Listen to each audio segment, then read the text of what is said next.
কিন্তু মনে রেখো, আমার ভাই জানে যে এই উকিল আমার সঙ্গে দেখা করতে এসেছিল, আর ও জেনে যাবে যে তোমরা সবাই মিলে ওর খুন করেছো। মেরে ফেলো ওকে। জানাবে ঠিক বলছে, যদি আমরা একে মেরে ফেলি তাহলে আমাদেরকেও সন্দেহ করবে।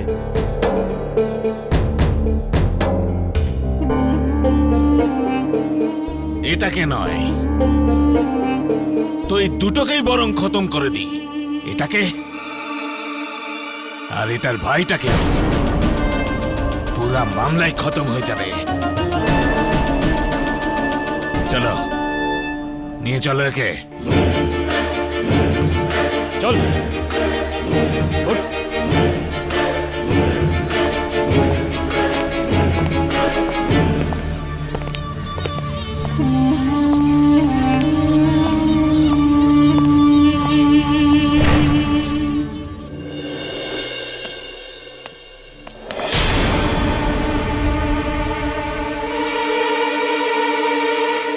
আমার চোখ যা দেখেছিল সেটা কি ঠিক? হায় খুদা, আমি আজকাল আমার চোখ দিয়ে কি কি দেখছি।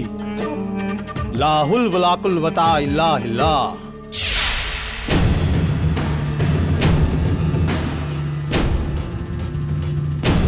বেঁচে গেলাম।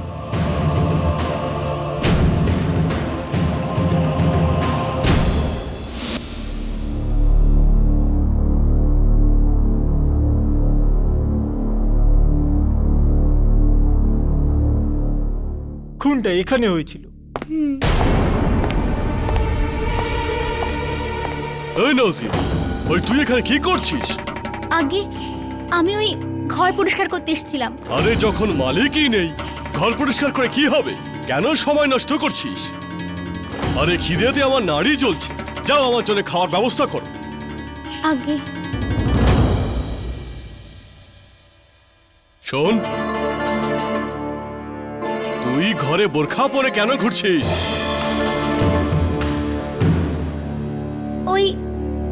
ওই আমি তেল আনতে বাইরে গিয়েছিলাম আর সোজা এখানে চলে আসি, একদম মাথায় ছিল না।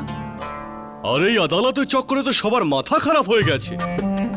কাল সকালে আবার আদালতে যেতে হবে। আরে নাজি বিবি, তুমি যাও, আমার জন্য খাবার ব্যবস্থা করো। আপনি যান, আমি এক্ষুনি খাবার দিচ্ছি। তাড়াতাড়ি যাও, আমার খিদে পেয়েছে।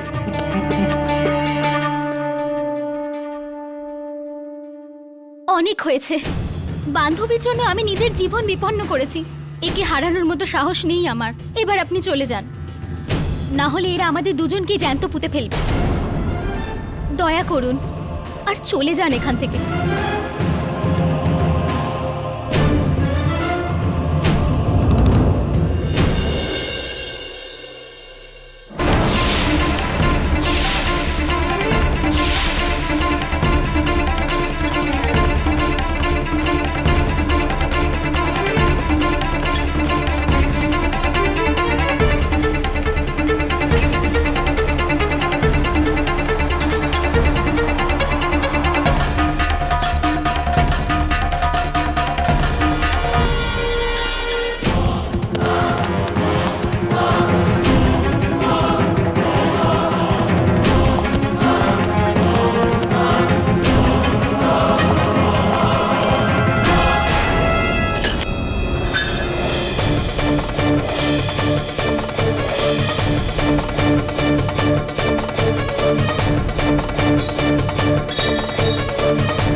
সিনেমাটা দেখে খুব মজা হয়েছে। কি সিন ছিল! আরে হ্যাঁ, সিনেমাটা ভীষণ ভালো ছিল। ভালো হয়ে গেছে। হ্যাঁ, ভীষণ ভালো ছিল সত্যি। হ্যাঁ ঠিক। এই মেয়েটা কোথায় গেল? ইয়া আল্লাহ, কজি পালিয়ে গেছে। এখানেই কোথাও হবে। চলো চলো চলো, খোঁজো ওকে, চলো চলো।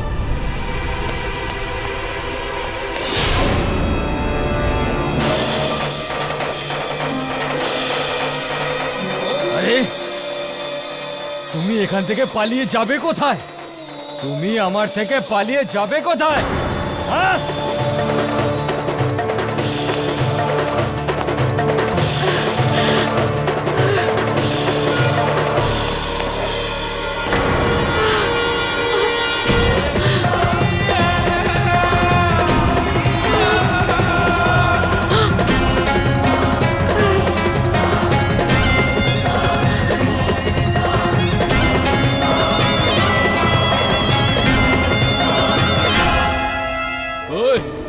পালাবি?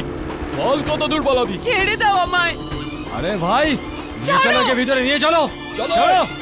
চল চল যেতে দাও আমায়। চল।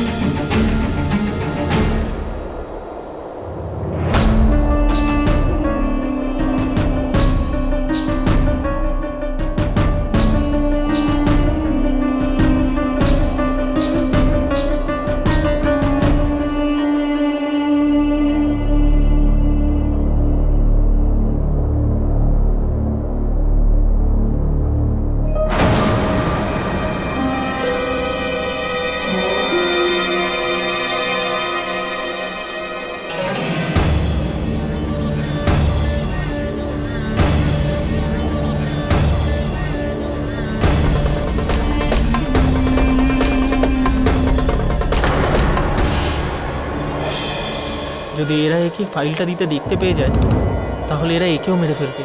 আমি ফাইলটা নিয়ে পালাই। ওই দাঁড়া, নাহলে গুলি মেরে দেবো। ওই খবিজের বাচ্চা দাঁড়া। আরে দাঁড়া দাঁড়া।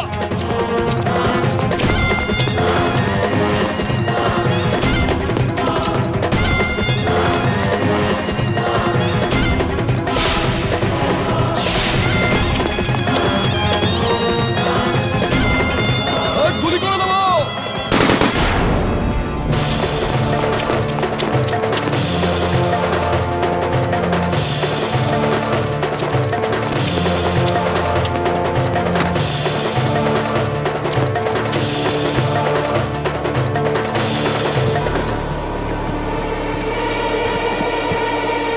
কোথায় গেল? ওদিকে গেছে বোধহয়। চলো।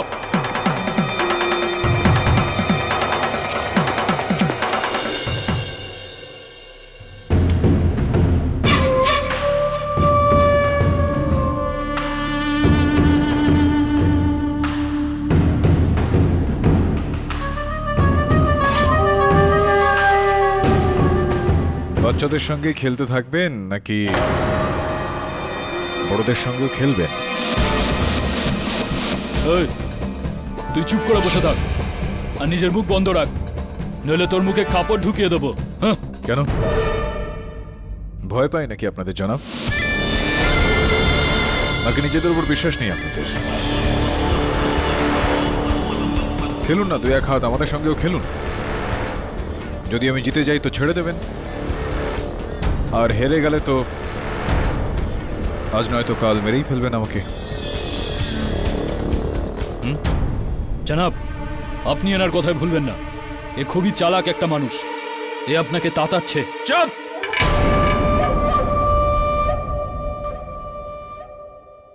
আমার ফয়সালা আমি নিজেই করব।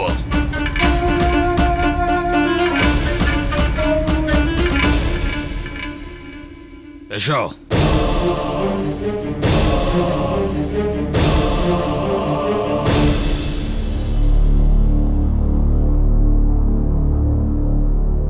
বসে যাও।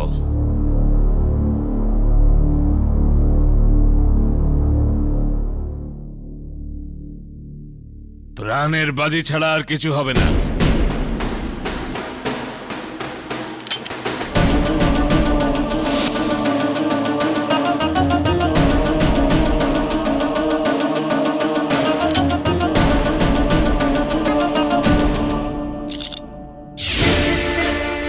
একটাই উসুল হবে, একজনেরই প্রাণ যাবে আর অন্যজন এখান থেকে যাবে। মেনে নিচ্ছি। লিয়াকত, তুমি শুরু করবে। জনাব, এটা কি বলছেন?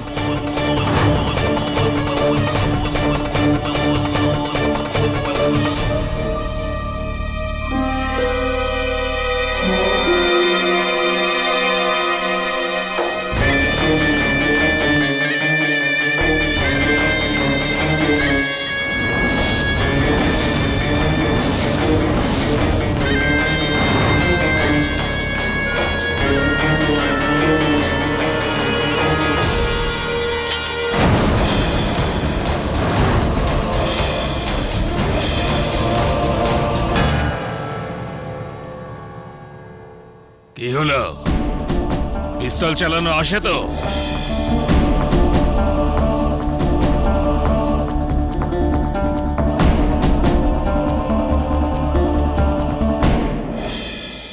एक गोली, 5 ফায়ারিং। দেখা যাক ভাগ্য কার সাথে থাকে।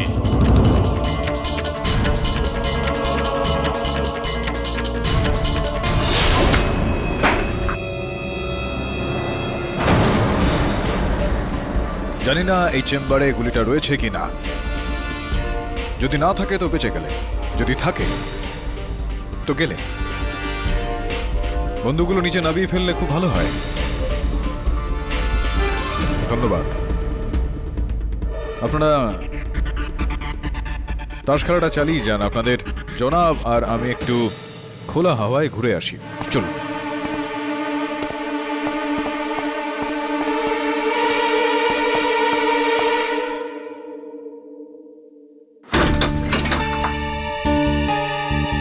কি হলো তোর? তুই ঠিক আছিস তো? স্যার খুব কষ্টে প্রাণ বাঁচিয়ে এসেছি। দুজন আমাকে মারার জন্য খুঁজছে স্যার। স্যার এটা আমরা কোথায় চলে এলাম? এখানে তো প্রাণে মারতে চাইছে। কাজটা তো কাজই বলুন, করতে তো হবেই। জানা গিয়েছে এটা যে সুনয়না আর গুল্লাজ খুনের সময় বাগানে ছিল। স্যার তাহলে তো সোজা ব্যাপার। এই কথাটা কাল আদালতে প্রমাণ হয়ে গেলে তো? বলতে পারবে না। ও বাগানে বসে সেদিনকে ইন্ডিয়ার টিমকে খবরাখবর দিচ্ছিল। এই কথাটা বাইরে যেন না বেরোয়, তাহলে। বুঝে গেছি স্যার। না হলে আমাদের মধ্যে থেকে কেউ বেঁচে ফিরবে না। কি করা যায় স্যার?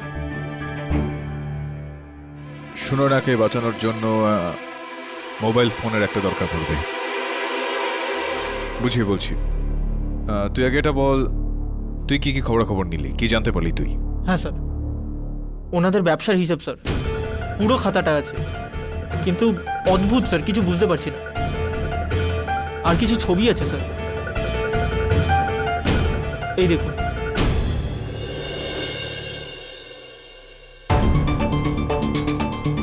ভান্ডার খান আর ফরজা আহমের ঘর।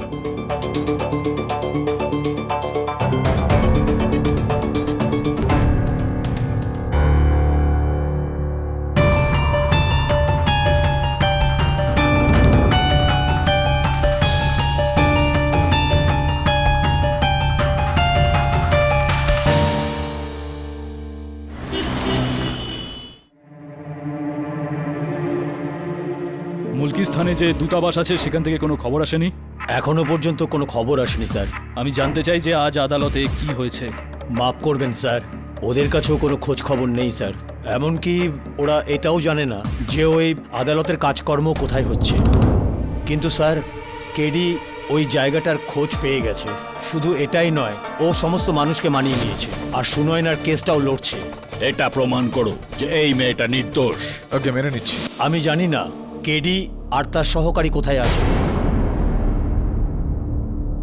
স্যার আমাদের কোনো গুপ্তচরের কাছে কেডির কোনো খবর নেই স্যার। তাহলে কেডি ধরা পড়ে যায়নি তো? মুলকিস্তানে ধরা পড়ে যাওয়ার মানে একটাই, মৃত্যু।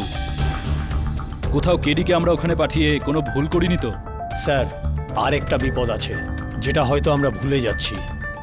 স্যার কেডি সুনয়নার ব্যাপারে সবকিছু জানে, আর ওরা যদি কেডিকে দিয়ে সবকিছু বলিয়ে নেয় তো? আমি আনন্দর কাছ থেকে রিপোর্ট পেয়েছি। কেডি এই কেসের সংবেদনশীলতা খুব ভালোভাবেই জানে। ও নিজের মুখ কখনো খুলবে না। স্যার, ওদের কেডির উপর প্রথম থেকেই সন্দেহ হয়েছিল।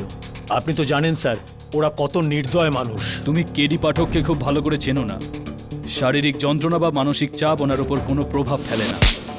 যদি কেডি ওদের জালে ফেঁসেও যায়, তাহলে বাইরে বেরোনোর রাস্তা কেডি নিজেই বার করে নিতে পারবে। তবে আমার রায়, কেডির বার্তার জন্য আমাদের অপেক্ষা করা উচিত। আর হ্যাঁ, সুনয়নার কাছে একটা যন্ত্র ছিল বার্তা পাঠানো, সেটা কোথায়?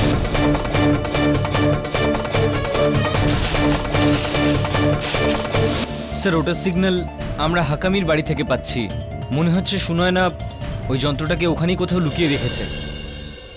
কোনো প্রকারেই ওই যন্ত্রটা যেন ওদের হাতে না পড়ে, তাহলে ওরা সুনয়নার ব্যাপারে সব কিছু জেনে যাবে।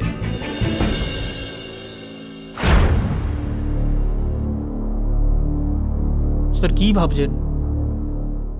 এই ধাঁধার উত্তরটা বের করার একটাই উপায় আছে বলুন। শুরু থেকে নিয়ে এখনো পর্যন্ত ঘটনাগুলোকে পুরোটা আরও একবার দেখতে হবে আমাদের। স্যার আমি তো এই কেসটার ব্যাপারে কিচ্ছু বুঝছি না। এই কেসটাতে এত লোক জড়িয়ে, আর সবাই আলাদা আলাদা কথা বলছে। কেউ ওই আংটিটা দেখেছে, ওই লোকটার আংটি দেখে আমি ওকে চিনেছি। তো কেউ ওই হিঙের সুগন্ধটা পেয়েছে। ওনার জামা কাপড় থেকে হিঙের গন্ধ আসছিল। তো ওই সময় বাড়িতে এতজন ছিল, কিন্তু কেউ আমাদের সত্যি কথাটা বলছে না। এইটারই সুযোগটা খুনি নিচ্ছে। খুনি যদি থাকে তো হাকিম পরিবারের সদস্যদের মধ্যে কোনো একজন। ঘটনার দিকে একবার চোখ রাখি তো সম্ভবত কোনো না কোনো জায়গা থেকে কোনো সূত্র আমরা পেয়ে যাব। স্যার ওই ফারজাম হাকামি ওই পরিবারের কর্তা ছিল। ওকে এক বোরখা পরা মহিলা ছুরি দিয়ে মেরে ফেলেছে। একজন ভারতীয় গুপ্তচর হাকিম পরিবারে চাকরানি হয়ে থেকে গিয়েছিল। তার উপর হত্যার অভিযোগ দিয়ে তাকে ধরে ফেলা হয়। হত্যার কারণটা যে ফরজাম ওকে দুদিন আগে পিটিয়েছিল, আর এই বদনামটা মুছে ফেলার জন্য ও ফরজামকে হত্যা করে। বাড়ির অন্যদের কাছে এই সাক্ষ্য রয়েছে যেটা প্রমাণ করছে যে ওই হত্যাকারী সেদিন, কিন্তু আমরা জানি যে হত্যাকারী নয়। স্যার সবার আগে চাচা যান খুনিকে হত্যাটা করতে দেখেছেন। কাকা খুনিকে দেখেছিলেন, গুলনাজকে না। বোরখা পরা অবস্থায় কাউকে দেখেছিলেন, কোনো মহিলাকে দেখেছিলেন। তাও দেখেছিলেন শুধুমাত্র হাতে পরা একটা আংটি। হতে পারে গুলনাজের কাছে সেরকমই একটা আংটি রয়েছে। কাল আদালতে আপনি চাচা যানকে ভুল প্রমাণ করেছেন। স্যার আপনার যুক্তি খুবই জোরালো ছিল।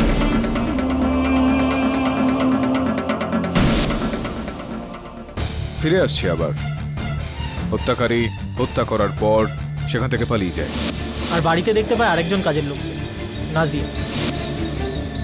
আর সেখানে নাজিয়া বোরখা পরা অবস্থায় কাউকে দেখতে পায়। এটা অদিতি খোঁড়াচ্ছিল। ফরজা আহমের মার খেয়ে গুলনাজের পায়ে চোট লেগেছিল, সেই জন্যই ও ল্যাংড়া ছিল। এক্স্যাক্টলি।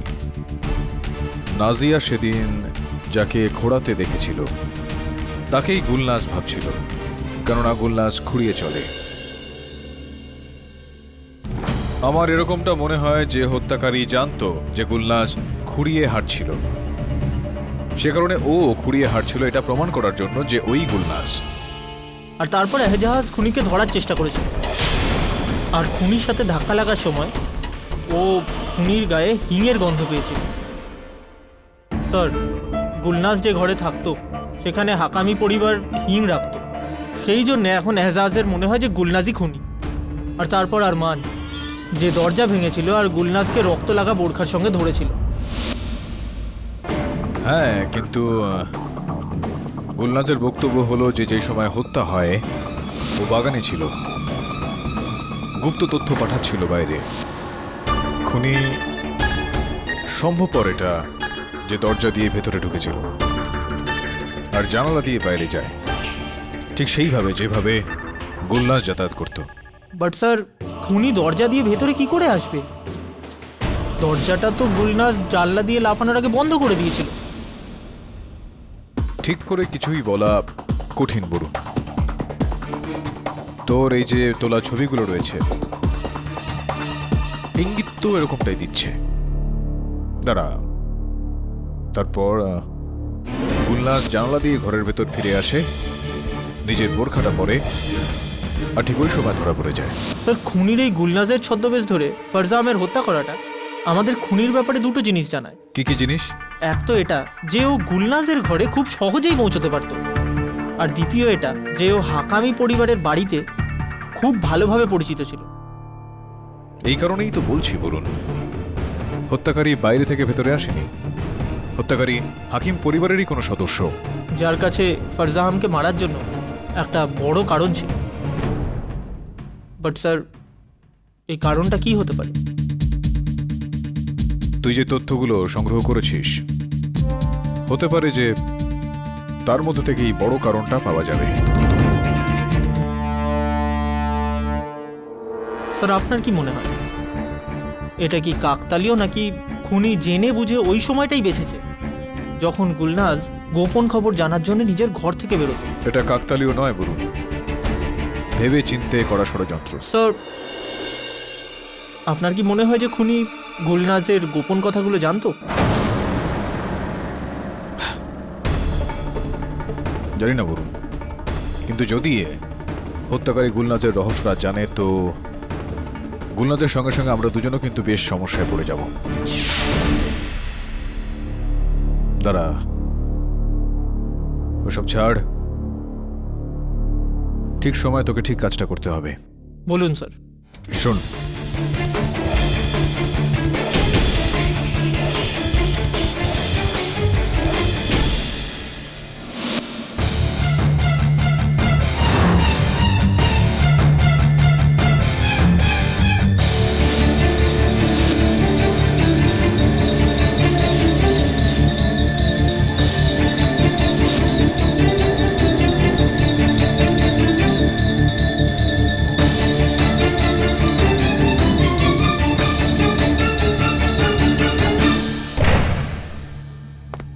এর আগে তোমার চালাকি তোমার মৃত্যুর কারণ হয়ে যায়। এটা বলো, এই উকিল এখানে কেন এসেছিল? চুপ করে কেন? জবাব দাও। চুপ করে কেন? জবাব দাও। আমি উত্তর দেওয়াটা প্রয়োজনীয় মনে করি না। একটা কথা মনে রাখবি মেয়ে, আমরা অপরাধীদের কখনো ক্ষমা করি না। আর ওই ছেলেটার মুখ চেহারা দেখে তো তোমার ভাই বলে মনে হয় না। তুমি আসলে কে? কি ষড়যন্ত্র তোমার? কেন করেছো তুমি ফরজান সাহেবের খুন? জবাব দাও। এই ভাষায় তুমি বুঝবে না।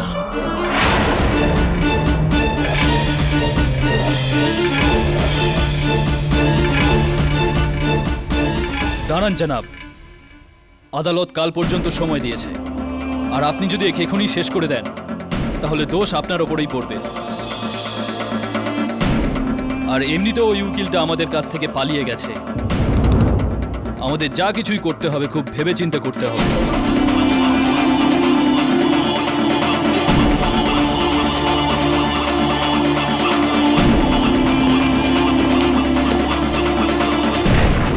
স্যার, খুব খারাপ খবর আছে। স্যার, সুনয়নার যন্ত্র থেকে রেডিও সিগন্যাল পাওয়া বন্ধ হয়ে গেছে। স্যার, মনে হচ্ছে ওই যন্ত্রটা কোনো শত্রুর হাতে পড়ে গেছে।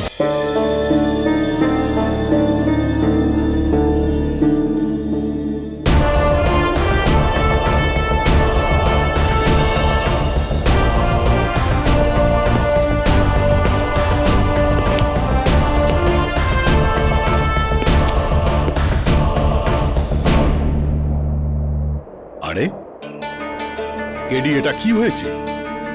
কিছু না, এই একটু আদর আপ্যায়ন আর কি।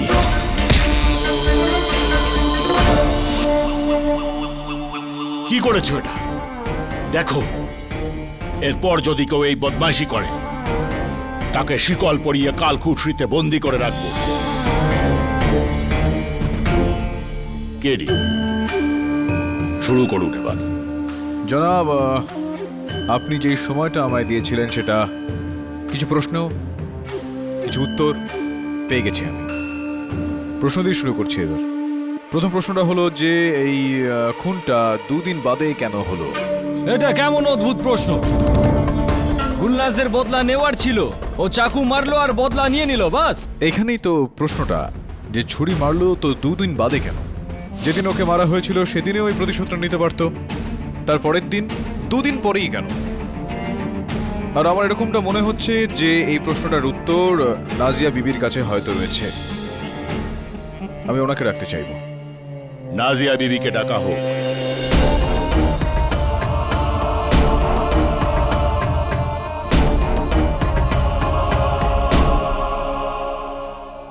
নাজিয়া বিবি, বোরখা পরে রান্না বান্না করা সমস্যা হয় না আপনার এভাবে কাজ করতে? সাহেব, আমরা বাইরে যাওয়ার সময় বোরখা পরি, ঘরে না। এই খুনটা তো ঘরের ভেতরেই হয়েছিল। সেই রাতে ঘরের মহিলারা বোরখা পরেছিলেন, তো তুমি ওই রাতের ব্যাপার একটু আলাদাই ছিল।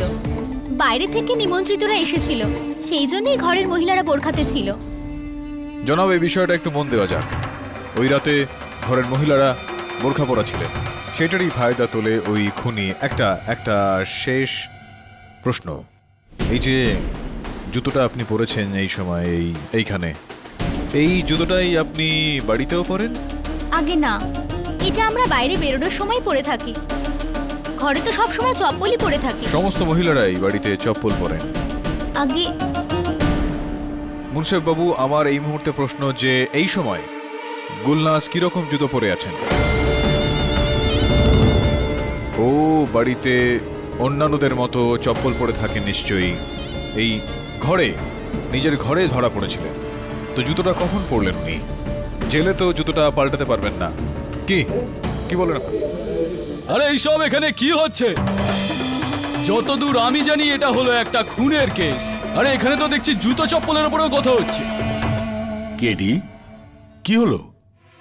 এটাই প্রমাণ করতে চাইছে আমি মুনসেফ সাহেব যে যেই সন্ধ্যায় খুন হয় সেই সন্ধ্যায় আমার মক্কেল ঘরের ভেতরে ছিলেন না, বাইরে ছিলেন, বাগানে।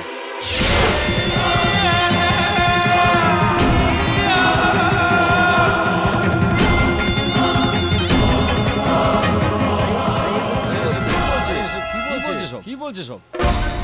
বাইরে? কোথায়? কেন?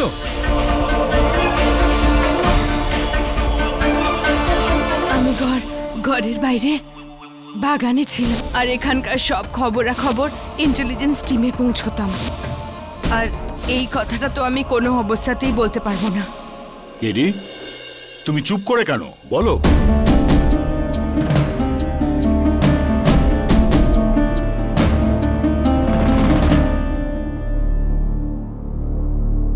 মুনসেফ সাহেব, ইনি বাগানে নিজের ভাই বহিরঙ্গের সঙ্গে দেখা করতে গিয়েছিলেন। ওনার ঘরে আমরা এই মোবাইল ফোনটা পেয়েছি, একটাই নাম্বার আছে এর মধ্যে, আপনি চাইলে চেক করতে পারেন। এই নিন, আপনি নাম্বার ডায়াল করে চেক করে নিন।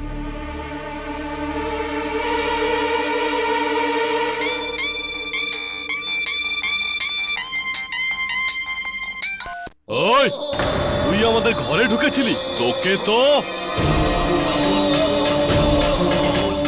এই তুমি কি করছো? ছেড়ে দাও, ওই! ছেড়ে দাও। হাট, হাট।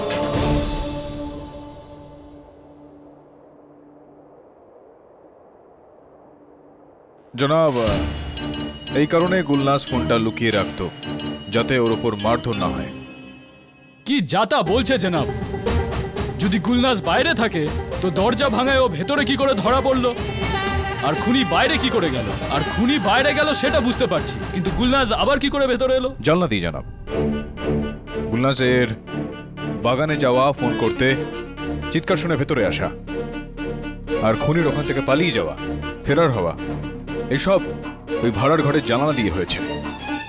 আচ্ছা, এই কারণে জানলা খোলা ছিল? তাই তো আমি ভাবছিলাম এত ঠান্ডায় ওনার হাওয়ার কিসের দরকার পড়ছিল। এটা প্রমাণ আমার কথার যে জানালাটা খোলাই ছিল। তাহলে জনাব, রক্তে মাখা যে বোরখাটা ছিল তা এই মহিলাটা পড়েছিল, ওটার কোনো মানেই নেই তার মানে?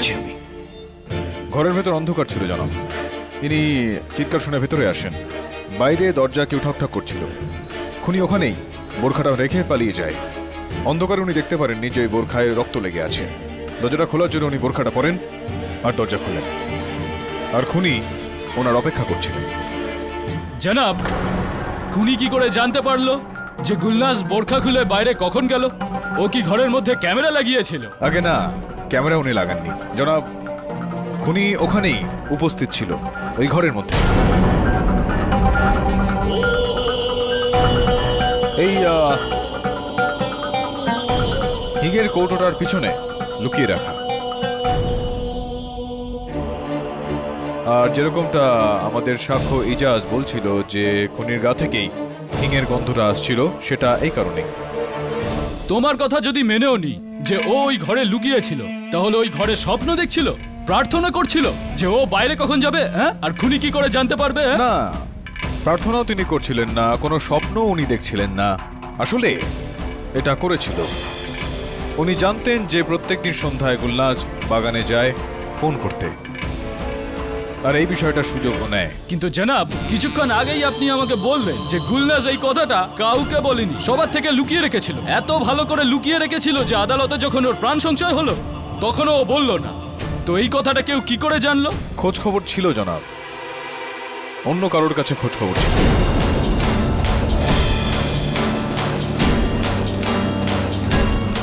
আর সে যার কাছে খোঁজ খবর ছিল ওই ব্যক্তি এই সময় এই আদালতে আছে। আসুন, আসুন না আপনি, আসুন, আসুন। এবার বলুন নাজিয়া বিবি, ইনি প্রত্যেক সন্ধ্যায় বাইরে যেতেন বাগানে, এই বিষয়টার খোঁজ খবর আপনার কাছে ছিল না? না, আমি সত্যিই কিছু জানি না, আপনি কিছু জানতেন না? কিচ্ছু না।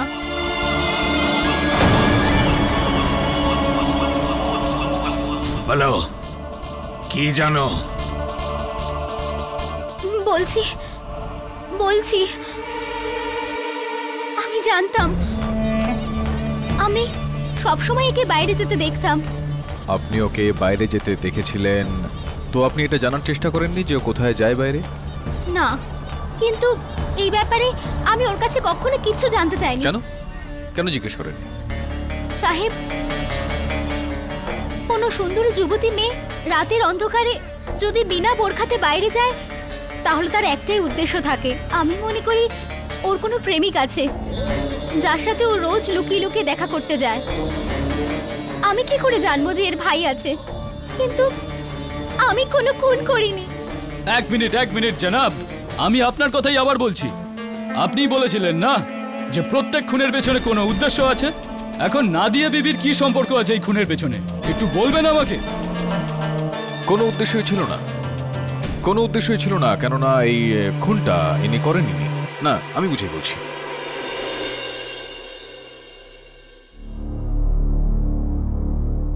মুনসেফ সাহেব, খুনের কারণ আর আসল খুনির পরিচয় এই ফাইলে রয়েছে।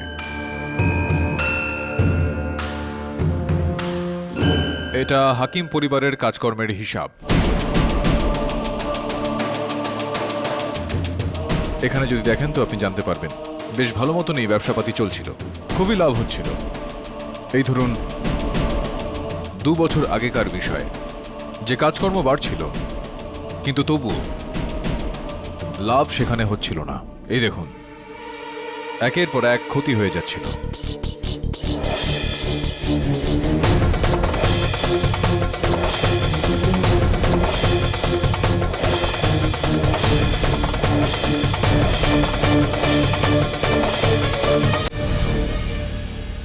এটা কি অর্ডার বেড়ে চলেছে, টাকা আটকে গেছে, লাভ কোথায় হচ্ছে? আগে আর যেরকমটা এই কাগজপত্র থেকে জানতে পারা যায় যে বিগত কয়েক মাস ধরে এই সমস্ত ঠিক হয়ে যাচ্ছিল, আবার লাভও এখানে হচ্ছিল। আর এই কাগজপত্রের একদম শেষে একটা আইনি নির্দেশিকা রয়েছে মুনসেফ সাহেব, যেখানে এটা লেখা রয়েছে হাকিমি ব্যবসাপাতির এই টাকা পয়সায় ওনাদের ছোট ভাই হারবাগামের কোনো রকম অধিকার নেই।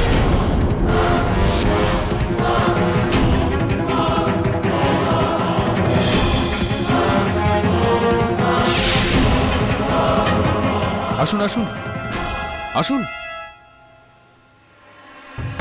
ওই তুমি একটা সাধারণ উকিল, তুমি আমার দিকে আঙুল তুলছো? আমার দিকে তোমার যোগ্যতা কি আছে? এই আপনার বড় ভাই ফরজান হাকিম সাহেব আপনাকে এই ব্যবসা বাণিজ্য থেকে বাইরে বার করে দিয়েছিলেন আর আদালতের থেকে আদেশও এনেছিলেন। কেন করেছিলেন উনি এরকম? আরে পাগল ছিল আমার দাদা, পাগল। সমস্ত টাকা মদার জুয়াতে উড়িয়ে দিতে চেয়েছিল, আমি ওকে মানা করেছিলাম, মানা। ও আমাকে বেদখল করেছিল। উনি এরকমটা করেছিলেন। যদি আপনার নীতি, আপনার স্বচ্ছতা থাকতো তাহলে উনি এরকমটা করতেন না, কিন্তু উনি এরকমটা করেননি। আপনি মিথ্যে কথা বলছেন। সত্যিটা হলো এই মুনসেফ সাহেব, যে হাকিম পরিবারের টাকা পয়সা ইনি বাইরের দেশের হিংসাত্মক ঘটনার উপর কাজে লাগাচ্ছিলেন।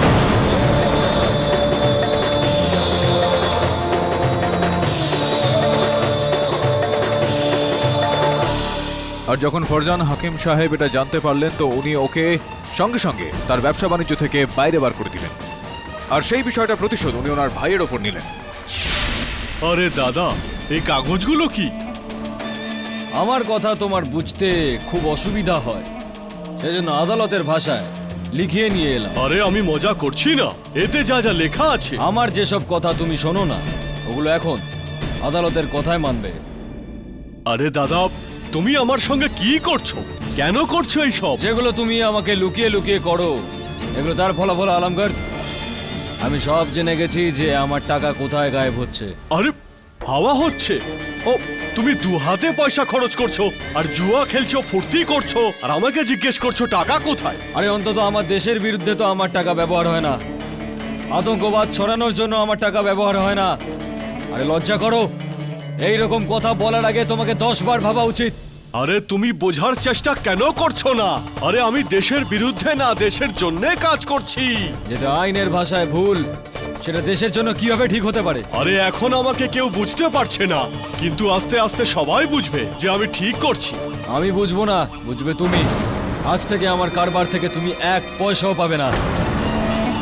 যদি তোমার টাকা দরকার হয় তাহলে কাজ করো আর কামাও। ও আমি কাজ করব? হ্যাঁ হ্যাঁ, তুমি করবে, নাহলে নিজের ব্যবস্থা নিজে করে নাও। আরে আমাকে ধমকানোর যোগ্যতা নেই তোমার, নিজের মুখ সামলে কথা বলো। আরে দয়া চাই না তোমার। দাঁড়াও, এবার থেকে বিনা পয়সায় খয়রাতও পাবে না তুমি। কাল থেকে কারোবার নয়, জিনিসপত্র নিয়ে আসা আর নিয়ে যাওয়ার কাজ করবে তুমি, বুঝলে তুমি? নাজিয়া বিবি, এবার আপনি বলুন মুনসেফ সাহেবকে এই যে গুলনাজের বাইরে যাওয়ার যেই চক্করটা ছিল এই বিষয়ে উনি কি করে জানলেন? একদিন সন্ধে ছোট সাহেব রান্নাঘরে চলে আসেন, তখন গুল্লাজ ওখানে ছিল না। উনি তখন ওর সম্পর্কে জানতে চান, আর আমাকে বলতেই হয়। আমি তো ভেবেছিলাম উনি গুল্লাজকে ভীষণ মারবেন, কিন্তু উনি কখনো এই কথা তোলেনি। হ্যাঁ, কেননা ওই রাতে ওনার ওই প্রতিশোধের প্রথম ধাপটা নজরে চলে আসে। আরমাগাম গুলনাজের আসার আগে থেকে ভাড়ার ঘরে লুকিয়ে ওর জন্য অপেক্ষা করতে থাকে।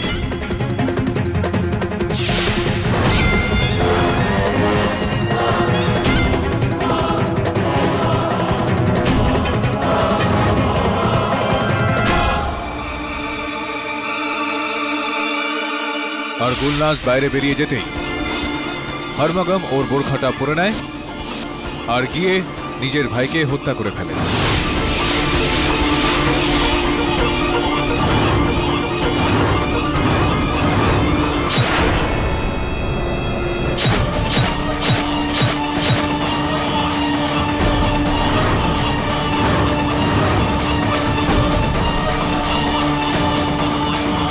বাগান দিয়ে পালিয়ে যাওয়ার পর ও দরজা দিয়ে আবারও ভেতরে আসে আর এরকম ভান করলেন যে ইনি কিছু জানেনই না, আর তারপর নিজে ওই ঘরের দরজাটা ভেঙে ভেতরে ঢোকেন আর গুলনাজকে খুনির দোষারোপ দিয়ে ধরে ফেলেন।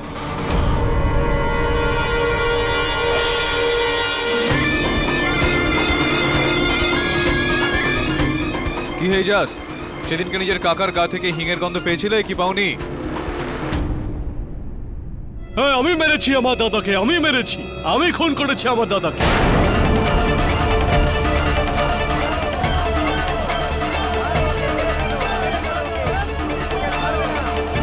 আমার দাদা আমাকে চাকর বানিয়ে রাখতো, আমি আমার দেশের জন্য কাজ করতাম, আর ও জুয়া আর মদের সমস্ত টাকা উড়িয়ে দিত।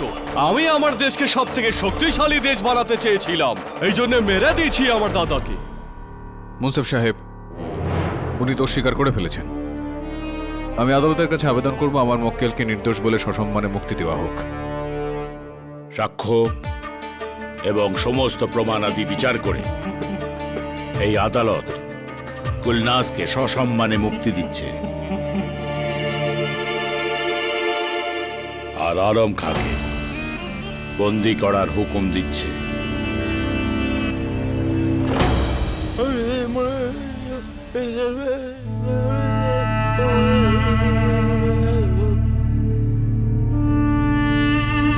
কেডি পাঠক, আল্লাহ তোমার সহায় হন। আল্লাহ হাফিজ।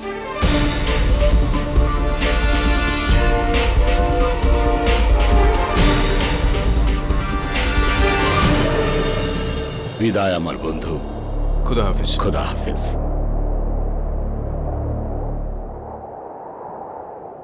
ভাই বোনকে একসঙ্গে দেখে বেশ ভালো লাগছে।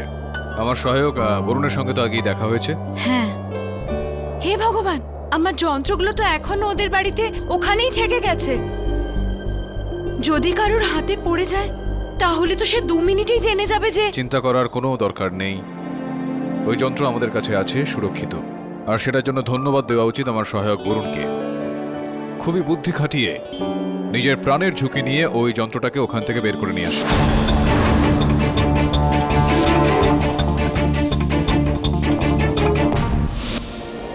থ্যাংক ইউ, ধন্যবাদ আপনাকে, অনেক অনেক ধন্যবাদ। এমনিতে তো স্যার আমি আপনার ব্যাপারে অনেক কিছু শুনেছিলাম, কিন্তু একদিন আপনি আমার জীবন বাঁচাবেন এটা আমি কখনো ভাবিনি। কিন্তু একটা ব্যাপার বুঝতে পারলাম না, আমি 2 মাস ধরে ওই বাড়িতে যা জানার চেষ্টা করছিলাম সেটা আপনি ব্যাস এক রাত্রিরে কি করে জেনে গেলেন? তোমার সন্দেহ সবসময় ফরজানের দিকে ছিল, যে কারণে আরমাঘম কখনো সন্দেহের তালিকায় আসেইনি। এবার বুঝলাম। যাওয়া যাক, 3 ঘন্টায় মুম্বাইয়ের ফ্লাইট রয়েছে। না স্যার, এই দেশে এখনো আমার কাজ শেষ হয়নি। এখনো এখানে অনেক লোক আছে আরমা খানের মতন, যারা হামলার যোজনা করছে আর এতে পয়সাও ঢালছে। এটা জরুরি আমাদের দেশের সুরক্ষার জন্যে যে আমরা এরকম লোকেদের খুঁজে বের করি, আর এখন এটাই আমার অভিযান। বুঝতে পারছি আমি। All the best. Jai Hind sir. Jai Hind.